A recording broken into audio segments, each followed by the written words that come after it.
ચલો સાંભળવાની ક્ષમતાની એક પ્રવૃત્તિ કરવાની છે. એમાં આગળ વિયાંશી બેન કઈક ધીમેથી બોલશે, તમારે સાંભળવાનું છે. ચલો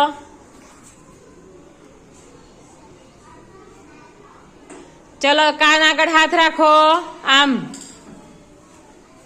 બોલો. ચલો હવે ચલો શું બોલ્યા?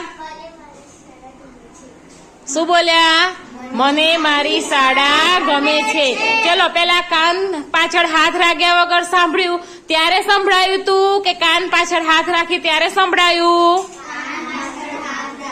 ત્યારે આપણને સંભળાયું. પેલા એમને સંભળાયું નહીં. કેવી રીતે સંભળાયું બતાવો જો.